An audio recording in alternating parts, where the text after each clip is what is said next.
Hey, what's up, everyone? This is Ryan and Connor with Voices from Corners Unknown. We're on episode 9, and on this episode, we have a few records to discuss. We've got Wisdom Through Agony into Illumination and Lunacy, Volume 2 by W.A.I.L, Crush Satan by TETELESTAI, and Omelas by Third Island. We don't have any ambient, none of these are ambient tracks or ambient albums per se, but we have a nice mix of some post-metal with some stoner influences, some extremely heavy hardcore, and then some eclectic blackened doom death metal. So yeah, let's get into this. Where do you want to start, man? Let's actually start with Whale, aka Wisdom Through Agony into Illumination and Lunacy. Yeah. Okay. That is, yeah. So how did you? I'm curious. How did you come across these guys? So I found these guys a long time ago, not a long time ago, but like literally when the album came out on March 18th, 2018 on Bandcamp. Yeah. And like their name was what originally grabbed me, and I was like, oh, that sounds pretty interesting. Sure. So I went to their thing and I kind of just, scrolled through the two tracks, the two actually extremely long tracks, Right. 24 minutes and 34 minutes. Right. And I'm like, oh, this is totally right up our alley. Like, Right. I'm down. Yeah. So Yeah. it was a good Bandcamp find. I was glad I found them. But Yeah, definitely. anyways, Wales from Finland, Mm-hmm. and I think I found that they were established in 2009. Yeah, that seems about right. At least the first release on their Bandcamp, I think that they had a demo that was released post 2009, and that seemed to be. I think the demos harken back to like 2007, 2008. Okay, dang. But their first official release was actually just 2009. yeah, 2009. It's the volume 1, so it's literally their band name Yeah. again, but it's just volume 1. So For sure. yeah. That's cool. But yeah, this is the third release, Volume 2. Yes. And yeah, you mentioned earlier they're eclectic Black and Doom. Yeah, Black metal-esque. and just so people know, this isn't. I did not create this term. This is how they describe themselves on their Bandcamp, and I was like, oh, that's actually a pretty good way. That's a very succinct way of describing their sound. So I thought Yeah. we could just adopt that descriptor. Well, dude, a lot of the music we like listen to and talk about are always so just like, what do I call this? Right. So I kind of dig when bands give themselves their own kind of Yes. subgenre. Yeah, and this is definitely a unique. Well, it's a pretty unique amalgam. I think the black metal and the doom and some of the death metal riffing that comes through on this album is we've heard these kinds of sounds before, but they meld so many different instruments into it. They have violin and piano, and it kind of takes on some neoclassical elements, and I guess you could attribute that to their eclectic descriptor that they use. Yeah, definitely. Yeah. But yeah, let's get on to the music. Yeah. The track names are Through Will to Exaltation, Whence Descent into Bottomless Black Abyss. Yeah, Which- it's a mouthful. Originally, I was just like, why are the tracks so long? But then you look Right. into the music, Yes. and each song is broken up into 4 parts. Right. And each part, not that they all suture together perfectly, but basically each part is a word in the title of the track. So in this album, I guess the first track has, it's 4 songs, and it goes as Exaltation, Will, Descent, and then Abyss. So it's 4 songs, and each name of these tracks, they kind of formulate the overall song name. Yep. And then each track also kind of goes with the concept of the album, Mm-hmm. which is supposed to be like the the dualism on representation of how the concept of whale includes a whole scale of both negative and positive aspects. Right. And then Right. they have a like an extremely long description, which I don't want to get too involved into, but it seems like the good and evil of kind of like human consciousness or something along Yeah, those lines. there's some duality where it seems like they're kind of going for this angle of, no matter how you perceive something positive or negative, it's just one side of a coin. So it's like, there's like another dimension to it, and it depends on how you're perceiving one side of the coin. Yeah, definitely. Yeah, and this is a very heady, very dense. The lyrics that come through, the lyrics that are written, they really don't even repeat themselves. It's almost like it's almost like a novel. It's crazy. Yeah, dude, it's like scripture. I'm like, whoa. Yeah, it's a dense listen, and I swear, I listened to this as much as I could, and I'm sure you did too. But I think this album may take a couple years for me to really fully wrap my head around because Yeah, it's just there's so much to take in. there's so much. Like you could spend like hours just trying to pick apart the lyrics and trying to Yes, figure out exactly what they're getting at. But right, right. it's amazing stuff. Yeah, no, and I'm very glad you picked up on this because at first I was just a little put off with how the name isn't ridiculous, but when I just saw it, I was like, God, that's like a mouthful Yeah, of a record, and it's just like it just sounds like that's going to be way too cumbersome to listen to. Because when you see the track lengths, it's very intimidating, especially when we decided to review it and talk about it. I was just like, oh shit, we're gonna have to talk, about like how are we gonna slice up a yeah. 24-minute song and then a 30+ minute song. How are we gonna do this? But yeah, what are your thoughts on this though? Like, initial listens and like after letting it marinate, what do you think of it? Well, my initial listen, I was kind of, overwhelmed. Mm-hmm. Mm-hmm. And so I didn't really like look into the whole four parts of the song part. Neither did I. Yeah. So I was kind of like, what's going on? But Right. I mean, I dug the sound. Yes. It was kind of like one of those things though. Like I kind of do this with every, person we listen to. Right. Right. Where the first listen, I'm listening, but I'm also, not fully listening. You know what I mean? Yeah, like you kind of want to listen to it a bit passively just to see what really sticks out when Yeah, like see what draws your attention as opposed to just fully immersing yourself for I mean that's usually how I listen to it, how I generally listen to exactly. music too. Just kind of listen to it passively for, one or two times and see if anything really pulls my ear to make me like engage or if it rate, if I get goosebumps, which tends to happen when listening to music, then I know Exactly. to start focusing. So Yeah, otherwise you're like trying to focus on it too much and you're kind of right. like not really taking everything you really want out of it. Right, right, and then yeah, and sometimes you can miss some of those. Yeah, and I guess listening to this multiple times, there are just certain textures that came through after multiple listens that I started to pick up on, just kind of the density of this You know, release. same every listen I would hear something new on each song. Right, right, It was just yeah, there's layers among layers. But yeah. I guess we'll dive into the first part of the song. I dug the intro itself. Exaltation, yeah, yeah. Yeah, it kind of has like I don't know, it almost sounds like how do I describe this? Like I mean, it's very it's that same like kind of like Graham's music. What was that track I did the video for?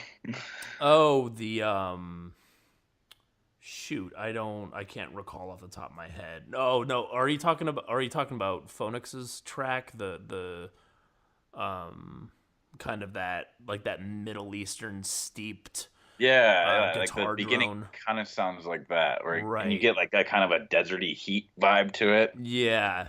Yeah, and that's interesting that you say that because when I listened to this, I got a bit of a different vibe. But actually, I should let you should develop this thought more before I But before I offer anyway, my yeah. yeah. Well, then I looked up like what instrument could this even be because it didn't sound like a guitar. It sounded like something else. Right. But I think it's throughout both songs. But I noticed on their description that one of the band members plays the kentele. I'm probably pronouncing that wrong. Right. Uh, it, Yeah. yeah, it's this string instrument that Yeah. the Finnish people have Right. going Right. back to their their ancestry. Right. Yeah, it's a very old instrument, I believe. And Yeah. I think that's what you're hearing at the beginning of that song. I could be Potentially, totally yeah. wrong. Yeah, But see, and so when I listened to this, I at least just the opening bit, I was just getting straight black metal vibes, kind of, like tremolo pick guitars, and you kind of get this huge wash of almost like a wintry soundscape, as I usually equate with black metal, kind of like just this yeah, unending, just this veil of cold, it's dissonant riffing that just like kind of. those Scandinavian vibes. Right, and that's the vibe I got, and how you perceive it, that's what makes the conversation interesting. Yeah, definitely. Um, but yeah, so kind of like I got like slow, almost like it's almost like a slow smoldering that kind of eases you into the listening experience a bit, because it kind of starts off soft and quiet and slowly raises in pitch. And then you start getting some of the more guttural vocalizations that come through. And I think my favorite, some of my favorite lyrics come in pretty early in this album, or at least the ones that stuck out to me. And it kind of reminded me a bit of this dark ambient artist I listened to, and the vocalist says, evolving through devolving into regression, constantly revolving. I don't know. There's something just very poetic and deep about that I Yeah, don't know. It doesn't really, I don't get that much, and you can, and a lot of other releases, and you can tell that these guys are wordsmiths. dude. Yeah, the It's lyrics on unbelievable. this are just It's unbelievable. Yeah, insane. yeah. But But yeah, vocally, I noticed at least in this first part, the mhm. exaltation, it kind of sounds like there's two vocalists like going off each other. Like one will do Right. something, and then the That other is one true. will say something back in a way. Yeah, and that's something, that's a good point, because when I listened to this, I started piecing it together just yesterday when I was really trying to focus on all this, and it seems almost like one vocalist is, there seems to be, like this dynamic between them, like telling the story. I don't know, and I believe that there are two vocalists. There's one Yeah. individual by the name, well, they only provide their initials. It's AE, who does guitar and vocals, and then there's PR, who is the main vocalist. So kind of, I could definitely see that, them going back and forth. Definitely. I kind of dig that whole dynamic. Right, right, yeah. But yeah, that song is really, the opening song really immerses you. A lot of heavy plodding drums, a lot of cold dissonant atmosphere, guttural rasps. Yeah, and like the very well written lyrics kind of pull you in. It's kind of hard to pick up on what the lyrics are actually saying unless you're reading it while the lyrics are they're kind of mulling along, because the vocals are delivered at a very calculated, almost lethargic pace. It Uh doesn't huh. it doesn't really pick up in speed. It's very like brooding and dense Yeah. and They almost cold. like draw out each word in a way. Yeah, and it flows in like a way you really wouldn't expect. Like they're not, and they really don't repeat. Like once they finish a sentence or a phrase, they just keep plodding through. I mean, if you look at the Yeah. lyrics on this, it's like, yeah, it's like a mini novel. It's Yeah. crazy. There's not really any like chorus or traditional strong song No, structure which I when it kind comes of, to the vocals. yeah, which I kind of appreciate, honestly. Yeah, me And too. they're, yeah, it doesn't really hold your hand, or it doesn't really I guess it doesn't give you too much to like latch onto in terms of like a rhythm or a real, I don't know how to describe that. Like it just doesn't, yeah, it kind of breaks down what you would expect from maybe, more traditional song structures. Hmm. Um, I guess we could jump into a different part of the song. Yeah, yeah. So what's interesting to, I guess, just talking about the song on the whole, um, what I like about it is like they're all kind of sutured together, and the only thing that really kind of took me out of this when I was listening to the first track is when it goes from exaltation to the second track, will. That it's kind of like it's a little bit of a jarring shift in my opinion. Uh-huh. It kind of exaltation just kind of stops, and then will just kind of kicks in, and it's a little more upbeat, more death metal. Yeah, it's much more like aggressive, and the speed increases significantly. Right, right. And there's a bit of like a Middle Eastern touch to it, or some sort of like, uh, or maybe it's like the scale that they're using, but it definitely had like this Middle Eastern or kind of this deserty tinge to it, which I really liked. Hmm. Well, lyrically, this one was like the most strange, I would say. It like almost seems like they're talking about some story about just I don't know, just king or priestess or something or other or priest Right, and like right. some goddess of sex and like I'm like is this like an orgy about to happen or something? But Yeah, yeah. it's very interesting and I don't know. I feel like I'll just sound kind of ignorant when I talk about the lyrics, but No, but it's strange. yeah, yeah, yeah, and it kind of has a very old timey way of writing about it too. Like there are a lot of like exclamation marks that are kind of sprinkled throughout. They say, I guess one of the lyrics could be, "Oh, this fulfillment of my thirst, emptying the glass, never feels in vain. Again, my well-being is filled up, but alas, what is this gnawing emptiness that still keeps following me afterwards?" There's Yeah. it's a very interesting. Yeah, well, it definitely gives like a I don't know Shakespearean Yes, yeah, or that's what I was even trying. like an ancient Greek Roman kind of story. Right, right. And I don't know if this is all. I assume that this is all their own writing. Like everything is their own, and they kind of created their own mythos or their own story going on here.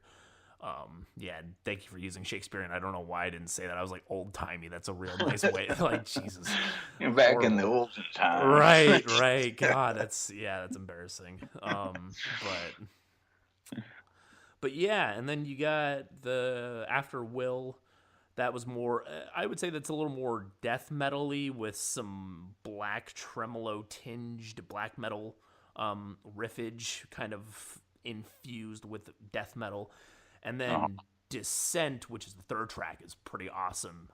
And yeah. that one sticks out to me just because there's this super slick moment where this kind of thrashy death metal esque riff comes through, and it kind of builds in intensity.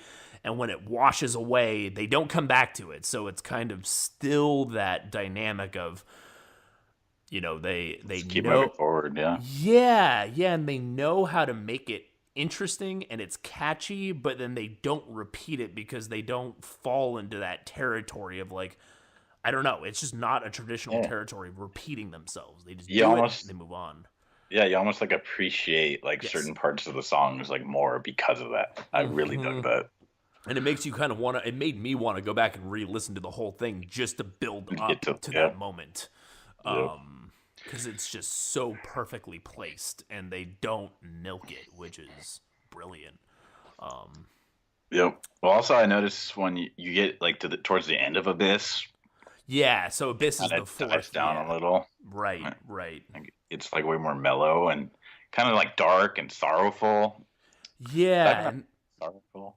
sorrowful. Yeah, that's yeah. No, and it's an instrumental track. So Abyss is the fourth bit, and that's one of my favorite transitions as well. Where I was saying exaltation, and will, the first two bits, where there was kind of a jarring shift, and I was like, oh, this. I kind of wish they would have sutured it together with some ambience. When it goes from Descent, the third track, into the fourth bit, Abyss, it flows Yeah. superbly well. Like you You don't even barely even notice, realize. yeah. Yeah, yeah, it feels like one mammoth track. Mm-hmm. But yeah, that track, I absolutely love that. You kind of have this nice, super slow thumping of snares and like these little rattles of cymbals and a somber little guitar melody that kind of just continues to loop and it kind of feels like you're going down this spiraling descent into this black abyss. I mean, it really feels kind of, and it feels like meditative and sorrowful, and then yeah, it's an amazing like just way to tie off that song, and it just complements the intensity of the instruments preceding it so well. But yeah, and then we get to the second Yes, title, you. reawakening through anguish into gestalt. Yeah, of it's a mouthful of a title. Um, yeah, But yeah, it starts with reawakening, and it kind of has this like the slow ambient guitar Right. sound, like kind of plucking. And this Yeah. one kind of sounded Middle Eastern, or yeah, even like Southeast. yeah. It had like, Asia really, sounding, too. I yeah. don't There are a know. lot of really nice textures sprinkled in here, and it adds to like that eclecticness of the sound. Anyway, You know what? I totally just realized I mixed up my notes for the first part and the second part. This is what it reminded me of Aperture of Ruin. It was the beginning of this song. Oh, okay. Oh shit. But yeah, so I guess just staying on reawakening, I think that flows very nicely from Abyss, and it seems to kind of speak to this dualism of the album, kind of sinking down to the abyss, and then this, like it's like one side almost maybe a negative aspect, more the negatives, and then the positive, kind of the reawakening, the rebirth, which is what leads out this track. And that's where, as Connor was describing, you get these this Middle Eastern-esque tinged instrumentation, and then there are some droning, almost spoken word vocals, kind of murmuring amid these instruments. I think you get some nice, like you start getting some of the chunky bass that starts to punch through before we get into the following track, Anguish. Mm-hmm. And that is a track that heavily features. I think there's a good bit of violin on this one, right? Anguish? Yeah. Yeah. Anguish was definitely my favorite track. For sure. Oh, it was good. And the guitars are super melodic. It kind of reminded me of old school to Monomarth and like Interesting. Okay. and other like kind of mellow death bands from around that time. Interesting. I don't know, like 90s, late 90s, early 2000s. Okay. Like Dark Tranquility and Sure. Yeah, you those know guys. more about the melodic spectrum of death metal than I do. I wish I knew more. that Swedish melodic death metal. Right. But right. yeah, I really love all the layers of guitar in this part of the song. Yeah, no, and the way it kind of opens the track and it makes it and I think that I don't know if they had somebody do the vocals, but there were almost like when I listened to this on first impact, I actually thought the violin sounded like somebody like crooning or doing some sort of like vocalizations like for the first opening bits of that song, just because it was so like emotionally overwhelming and beautiful. But yeah, and then kind of near there's like a nice interplay on this track where you get death metal riffing, and once the song starts to get off the ground, it smolders back into the slow crawl of violin with some doomy instrumentation going on behind it.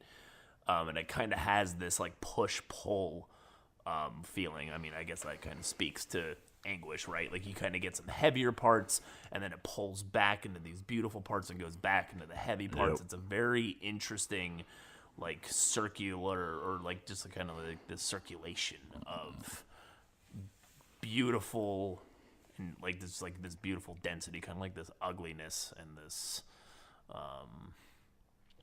I don't know, like just beautiful and uplifting simultaneously. You know, beautiful, dense, and yeah, it's a difficult to describe, but well, I think we actually forgot to mention that the second part of the album is supposed to be the positive aspects of the concept, and then the first part's the negative. So it definitely fits with the positive. Right. Yeah, I alluded to that a bit, and I was piecing it together where I was kind of saying you kind of go down into the abyss, kind of like the negative part, and then the reawakening is reemerging, and that still reminds me a bit of this dark ambient arts I listen to that I love, called Empty Chalice, and his most recent album is, I think it's titled Emerging is Submerging, and I just find that really interesting, kind of like you grow by like going deeper into yourself, right? Like, so it's like I don't know, it seems to play on this dynamic in a sense. Yep. Well, the ending lyrics to the Anguish part of the track is bring those up. I am the stars staring back at me. Yeah, staring at me. Those lyrics really struck me, but it's like I don't fully understand them. I don't either, but I love it. You can tell there's a deep meaning to that. Right. And it's amazing. Yeah, like the lyrics go, silence and thunder, I am on a temple ground, I am placed on a stone altar, I hear unknown words spoken, and when I raise my head, I see a fire piercing my chest, silence and reawakening. I feel a warm breath, it fills me, my vision blurs away, I can feel the stars staring at me, but I don't see them. And as the new fire awakens and the smoke begins to rise from my chest, I realize I am the stars staring at me. And it's just like, it is so dense, but I just love everything about it. Yeah. I love everything about that. And it's one of those things that just kind of harkens back to, it'll take me years, and I'm sure someday I'm just driving down the road, I'll be like, oh shit, that makes so much, like, it'll just strike me when I'm not thinking about it, you know? Yeah. I could definitely see that. Yeah, but really, really amazing stuff. Yep. And then you got Gestalt. It's yeah. Bit dang. of a new word for me. What a track, dude.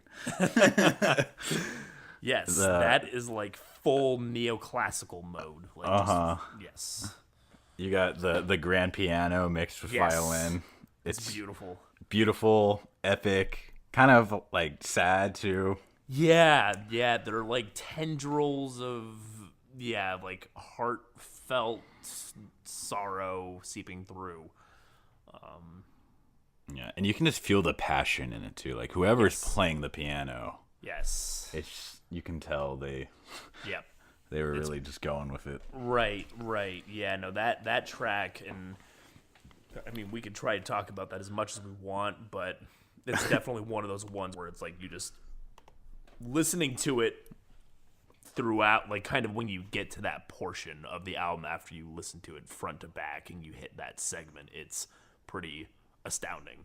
Do you want to talk about the last song? We kind of just like marched through every aspect of it. It's kind of I wasn't actually even expecting this. We keep doing that, dude. No, I mean I don't mind. I mean, at least for this album is like it's kind of necessary, I think. Yeah, I agree. Well, technically, we're talking about one song, or two songs. Right. So. Right. Yeah, we wouldn't be doing it justice if we just picked out a couple random tidbits, I think. But yeah, the ending, the last part is absolute. Mm-hmm. And it kind of has this, it kind of reminds me like war drums. It's just a simple, beat. Right. And then it's just this kind of spoken word delivery. Yes. And the vocals at the beginning. Right. And, in that first part, they say, new times call for new winds. Here and now, much of what these winds seem to bring is the destruction of once greater. Just salt. Yes. Which, again, it's so dense and right. I don't know. There's so much meaning in that. I can't even really begin to piece my words together. But. Yeah, and I believe Gestalt or Gestalt, however you pronounce that. This is again speaking to our inability to pronounce words correctly. That word essentially means like seeing something as more than the sum of its parts. And this seems to be kind of the assimilation, you know, the individual who's speaking, saying, you know, like, I'm realize the stars, you know, I am the stars staring at me, kind of like, it's almost like kind of like seeing everything in like a macrocosmic scale, or like at the largest scale possible. But yeah, this song is very slow and brooding, kind of, you get pulled into this undercurrent of its doomy dregs, and there's this really this very dense little headbanging passage, kind of like this nice chunky riffing, and then near the end you get some pretty neat like there's a little bit of a guitar lead with kind of this airiness to it that kind of soars above the, you know, the doomy undercurrents. I find it very, like just a very nice way to kind of tie off the entirety of the album. Definitely. I felt the same exact way about that little part you just mentioned. Right. But I guess given that we mused about this and just kind of gushed over for a bit, what do you think? Like, would you recommend folks check this one out?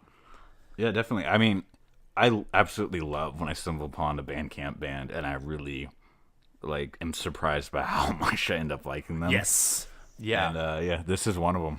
Yeah. I would totally listen to it if you're into the kind of the, you know, ambient Black and Doom vibe. Right.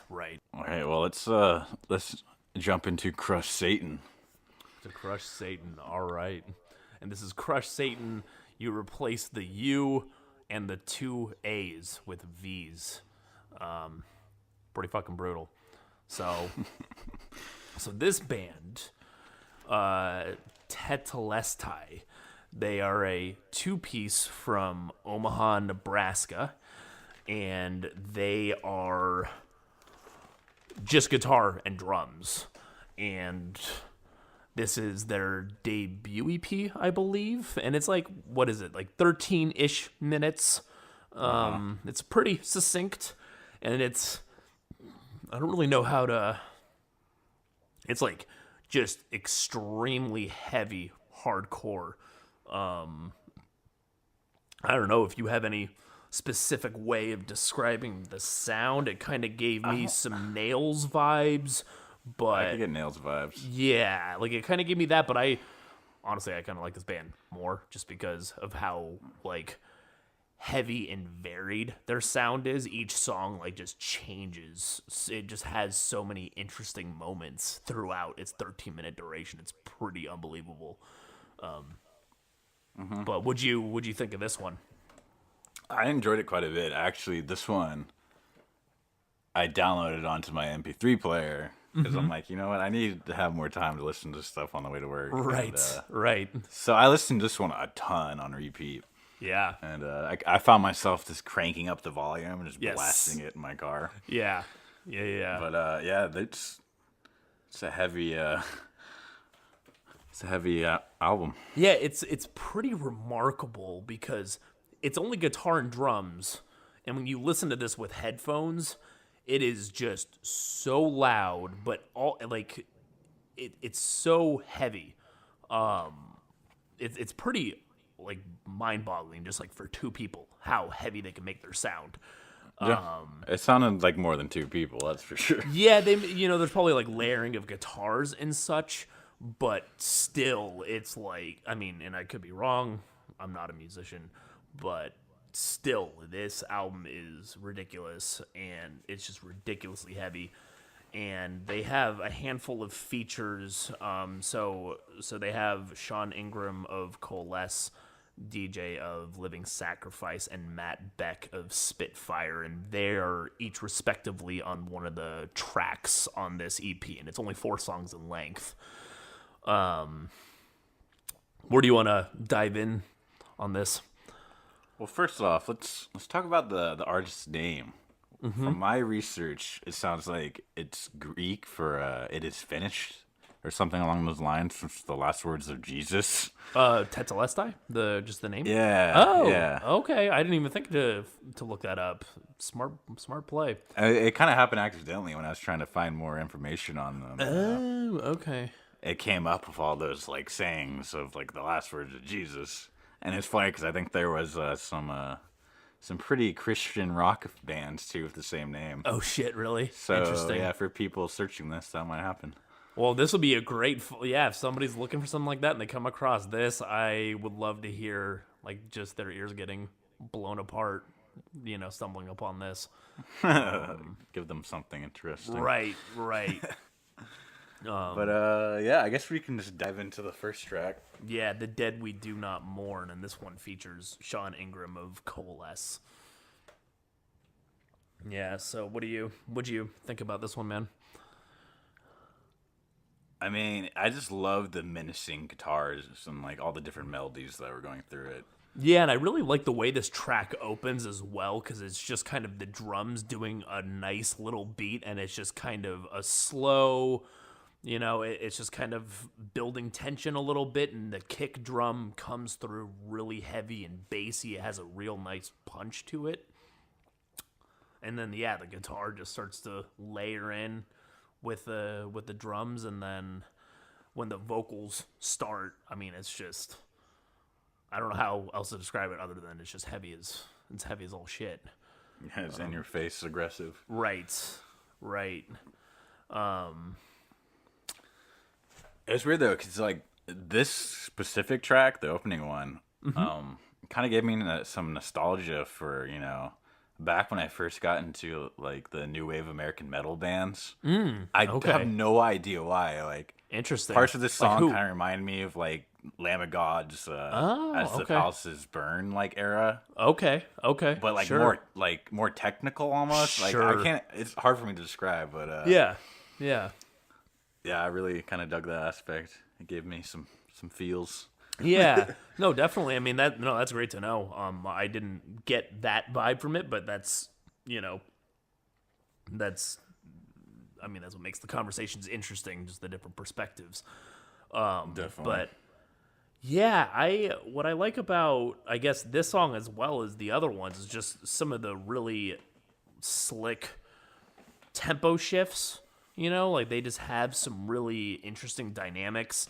And I guess as kind of an overall note, what really fascinates me about this record, or what I started to see a little more, maybe I'm delusional, as I usually am, but like the riff, I mean, it's really heavy, but it's not heavy in the sense that you're always getting just kicked in the teeth with the guitar and drums. There are real nice moments where the guitar kind of just, hard stops and the drums are going, and it kind of gives the tracks, space to breathe almost. Like it kind of makes it heavier because it's not just constantly in your face, like barraging you. I don't know if you got that vibe or not.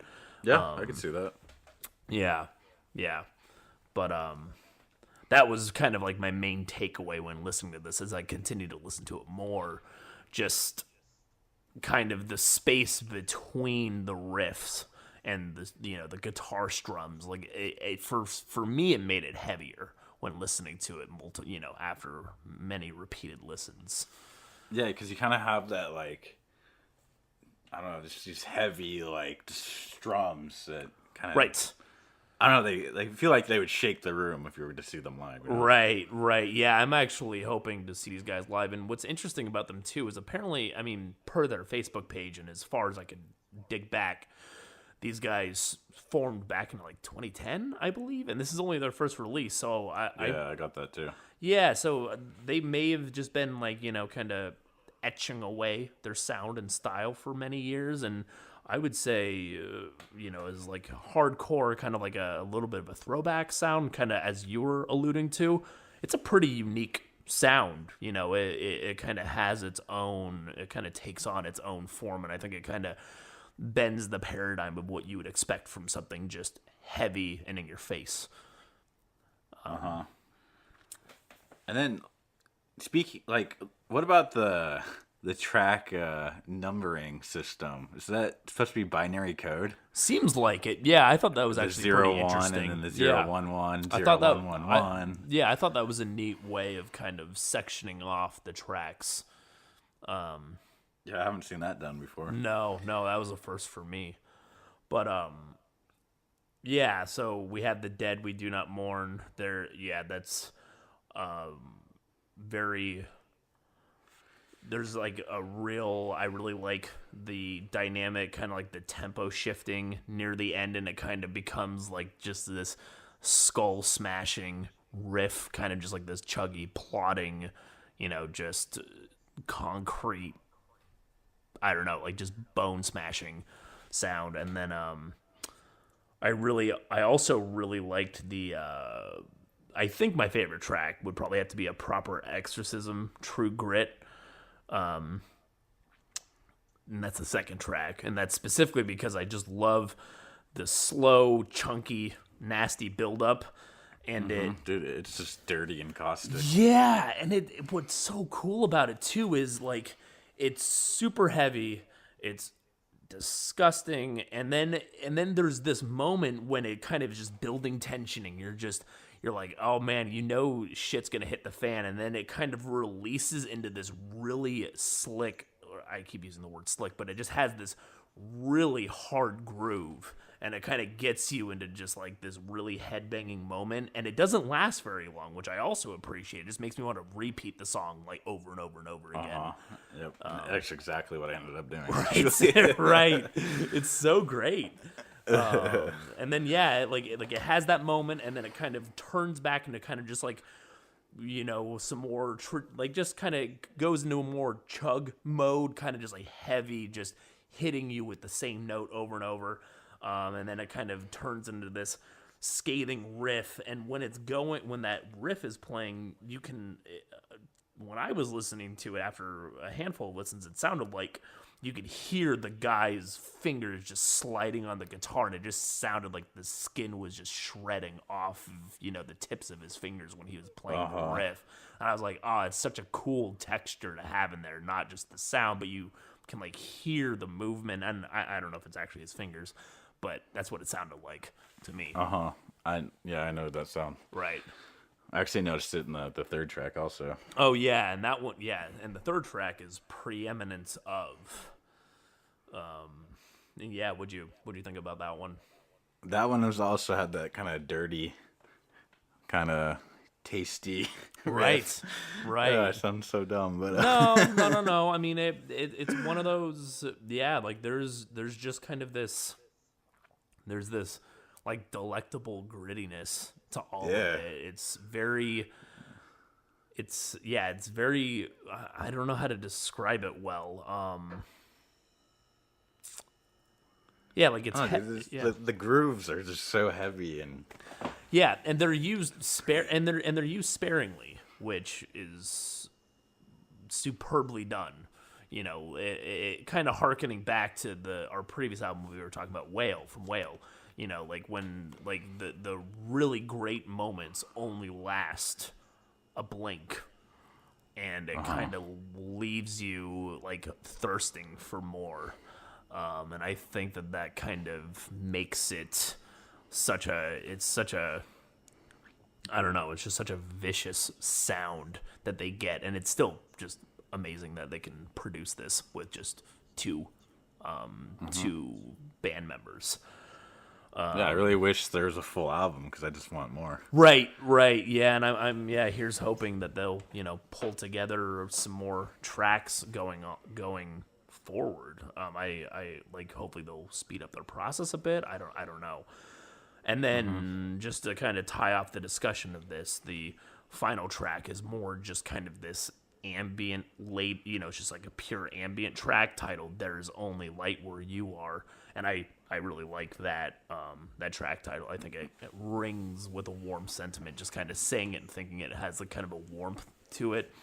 Yeah. Actually, that track, for some reason, reminds me of, like pieces in Ape of God by Old Man Gloom.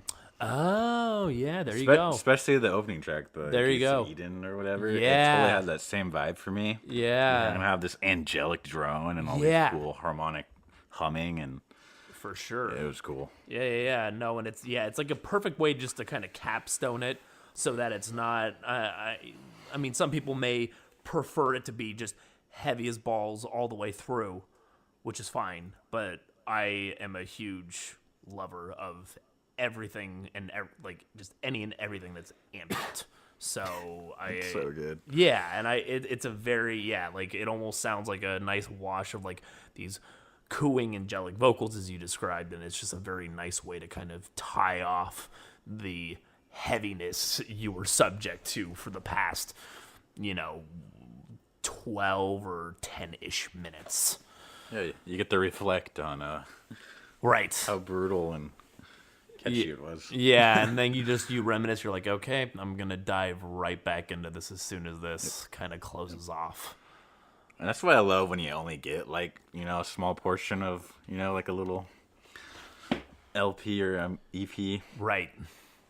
And yeah, you get just that sound, and you get to repeat it over and over again.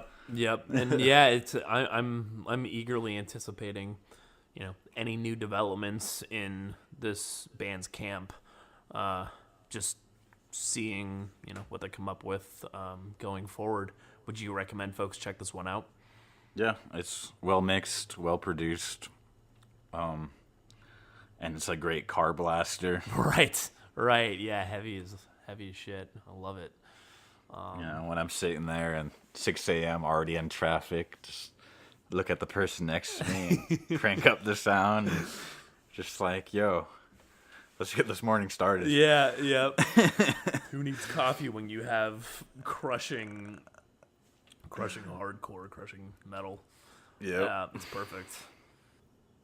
So this leaves us with Omelas by Third Island. Do you want to share some background on this band, or do you want me to take lead with this? I mean, I could go for it. Cool. Let's go. Yeah, let's do it.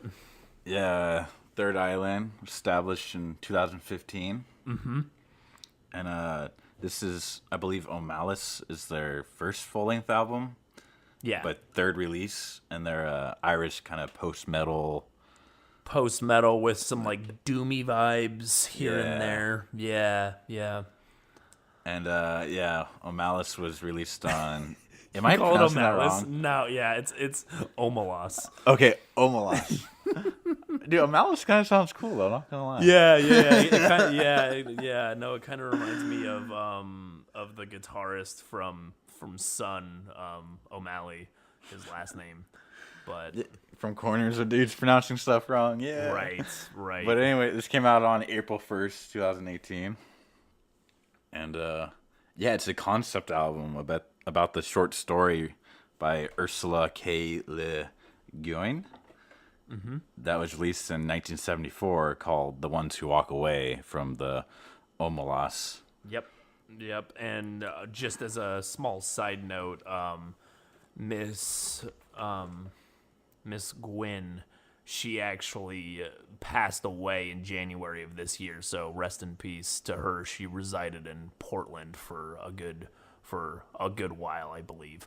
So rest in peace for this marvelous short story, and for all the just kind of some of her mystical writings and her fantasy writings. So Well, I really enjoyed the concept right off the bat, even though I've never heard about the story before. Oh, okay, cool. I've read all kinds of stories kind of about these strange utopian societies, right, whether it be caused by some type of apocalypse or it just kind of happened naturally or whatnot. Mm-hmm. But apparently her story is about a utopian society called Omelas. Mm-hmm. And where everything's perfect and everybody's happy, but then they kind of figure out what happens in the city to make it like so successful. Right. And it's this kind of darker tone thing. I don't know if we want to like totally. I mean, give away the story, but- I read the story back in high school and I reread it before we did this.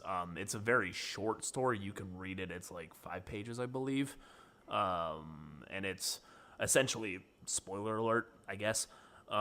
It's essentially just, a utopia that thrives on, you can have access to any drug you want, essentially have sex with anybody you want. It's like a perfect place, but the only reason that it thrives is because there is a young child suffering in the the basement of some building, and it's essentially people who live in Omelas and prosper in their, like they're just gluttonous, like their happiness.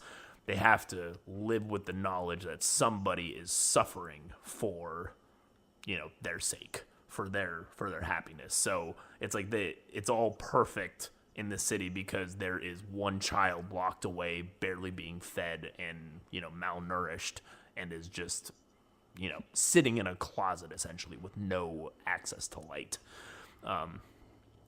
So very dark, but a very punchy, very emotional story. It packs a lot of weight for how short it is, and I'm actually really happy that this album exists to kind of illuminate how great of a story it is. Yeah, definitely, I agree. But let's get into the music. Yeah, getting into the music. Yeah, let's jump into this a little bit. So, what'd you think of this overall? Just kind of first impressions and all that. I enjoyed it. They really capture the whole like arc of the story. Yeah. And, the thing that stood out to me the most were the clean vocals. Yeah. Yeah, there's a real nice interplay in the vocals on this album. It's kind of like that post-metal-y clean, but I don't know, the guy's voice was really cool. I liked how it was, deep and... Yeah, there's like a bit of a gruffness or a graininess to his clean vocal delivery that kind of makes it... Yeah, there's just like a graveliness that makes it really... like it feels like he's like just telling the story. Like he's kind of like articulating the story. And when you listen to this, if you read the story and then listen to this, I don't think that they used verbatim the lyrics, but they definitely use like paraphrases, or they kind of use snippets of the story to kind of say what's going on. But yeah, anyway, as you were saying. Yeah, and the voice, kind of gives it that kind of stonery doom vibe too. Right.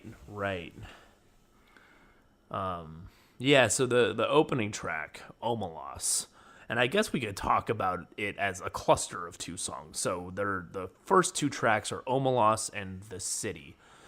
And both tracks are very airy. They're very they're kind of like not upbeat per se, but the tone, like they're very bright, they're very warm, they're very inviting.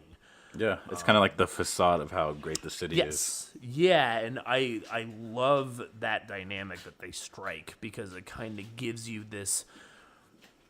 Yeah, it kind of makes you feel like, oh, this would be a perfect place to live, and you kind of want to immerse yourself in this culture and understand what they're all about.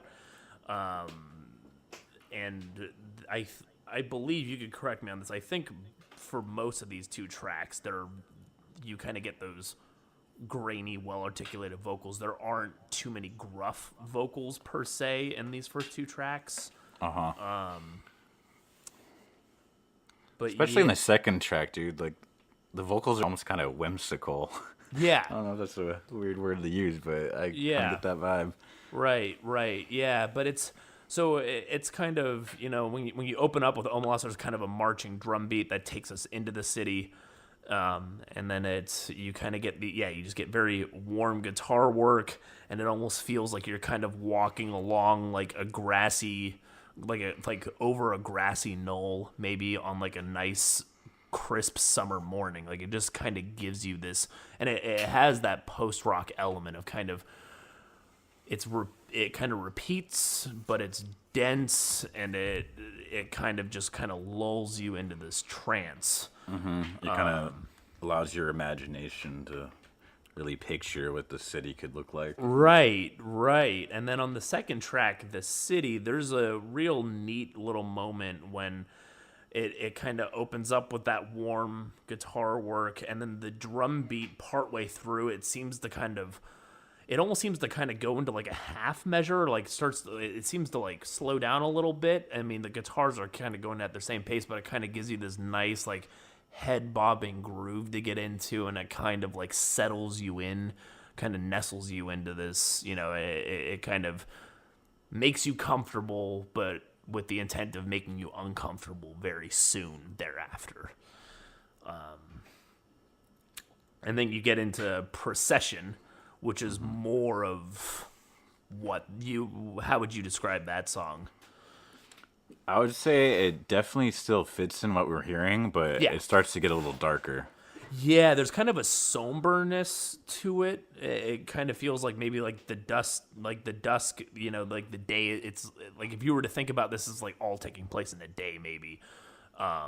It's kind of like later in the day, like it's starting to get a little dark, a little moodier, and it kind of has a more depressed tone in the guitars, I would say. Yeah.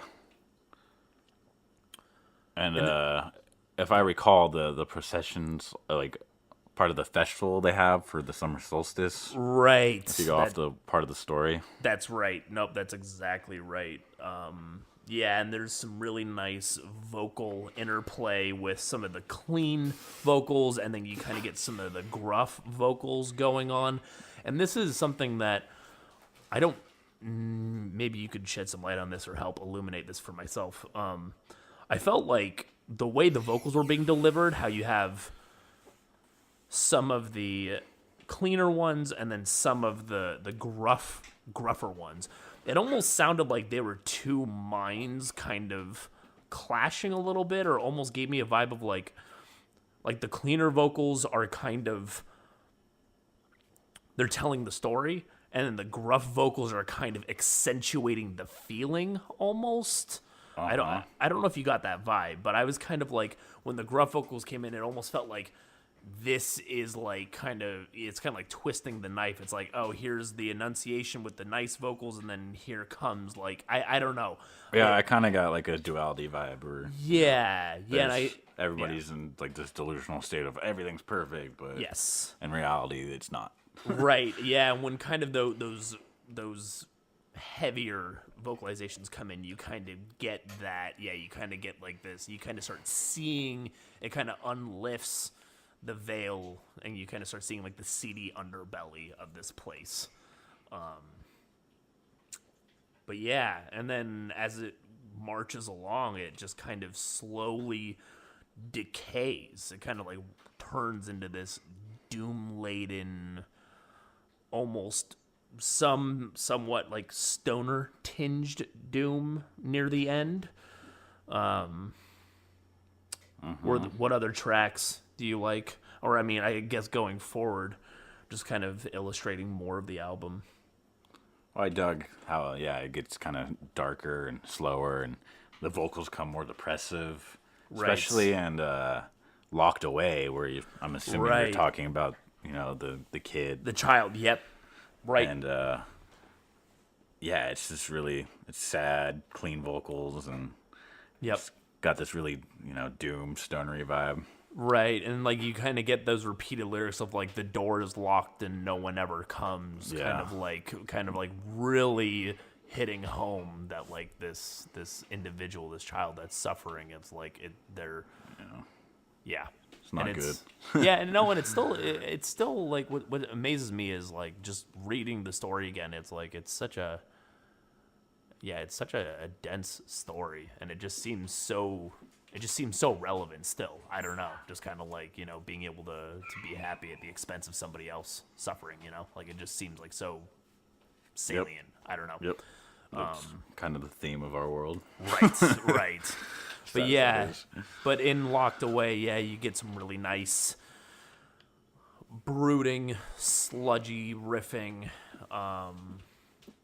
And then I guess, yeah, and then when you get into the 6th track, Visitors, that's when I started to get those stoner tinges kind of seeping into the song. I don't know if you caught that or if you got that same vibe. Like it kind of becomes more like mesmerizing and tranquil in the guitar work and Right. Yeah, and it's almost like it almost gives me a vibe of it's almost like you're kind of in this hazy state of mind, like you're almost disillusioned after you realize what happened or how these people live. Yep. And it's almost like you're just kind of drained of energy, almost like you're just so burned out, like you're just like, I don't know what to do, and you're just kind of like a vessel at that point. Mentally you can't, it's like you're struggling.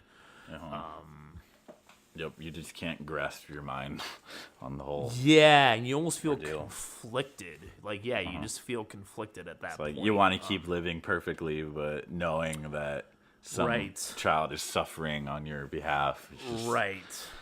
kind of ugh. Yeah. And yeah, the And then- music definitely captures that whole vibe.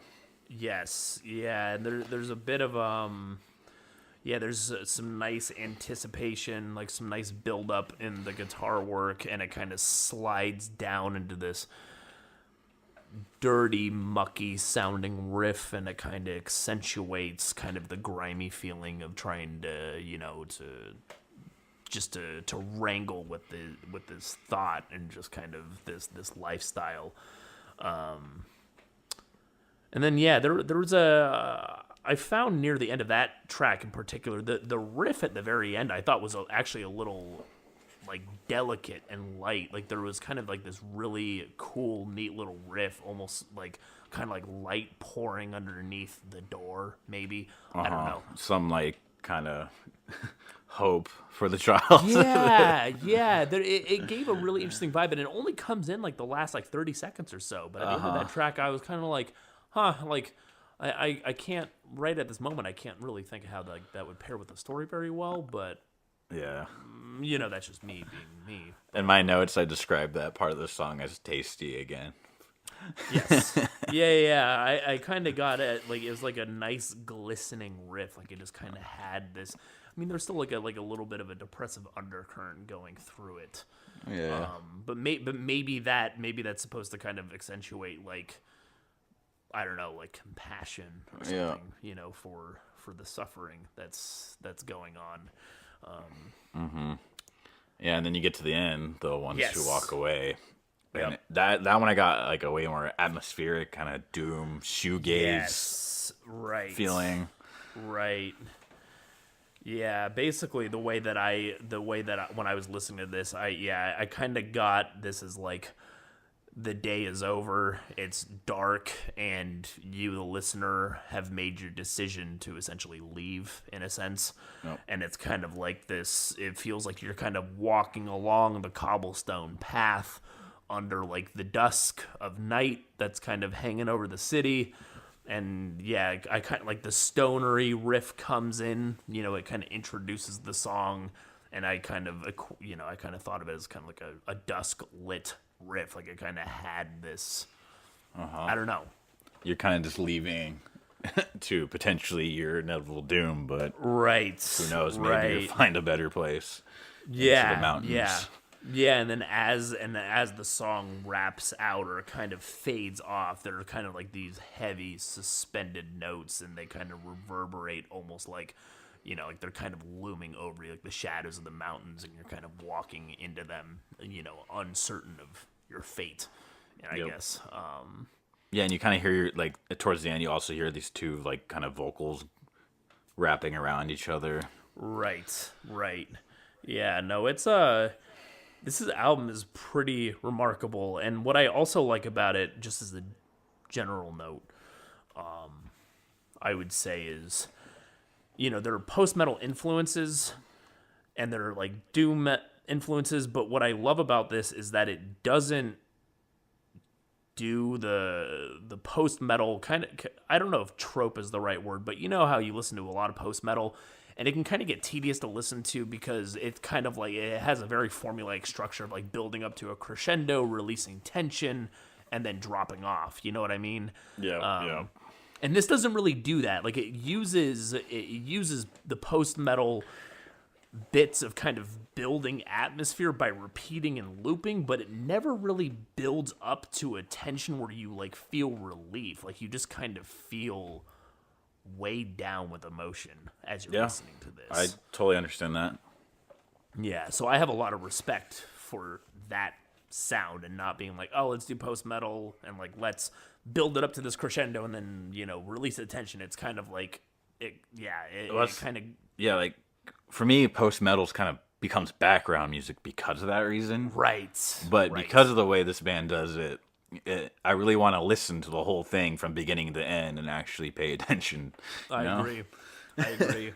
Even though I wasn't able to read the lyrics per se, you know, the lyrics are very well articulated, very well enunciated throughout, so you could pick up a lot of it. I mean, it may take a handful of listens, but as you go along, you can kind of follow the story closer and closer with each listen. Yeah. Well, which is, yeah, my first listens, like the first two, I didn't even read the story. I've never even heard of it before. Okay. And I could kind of pick together what each song was about, just going off of the quick little description of the story. Right. And then I read the story, and everything was heightened to a whole nother level. And I liked it.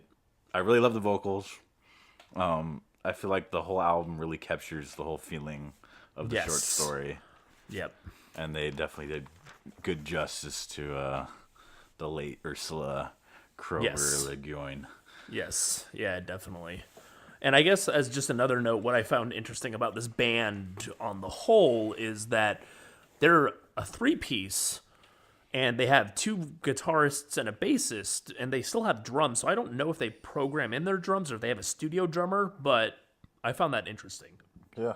I also found it cool that each member is listed of doing some type of vocal work, too.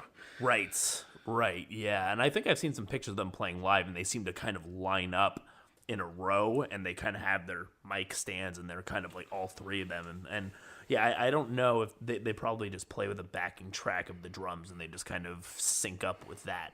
But yeah, just as another note, I thought that was interesting because I thought the drums were pretty well produced and put together. So when I saw that there was no drummer, I was like, huh, that's interesting.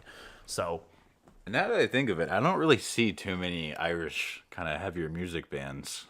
No. I mean, this is kind of cracking open. You know, it's kind of opening up a rift. And like, okay, I need to go start diving into some of that. Yeah, you know, some of the Irish scene, some Irish bands. Right. Yeah. But on the whole, you recommend this one? Yep, 100%. Okay. Thank you for listening to episode 9 of Voices from Corners Unknown. And once again, I say this every time, but I hope you guys enjoyed it. Always down for some feedback.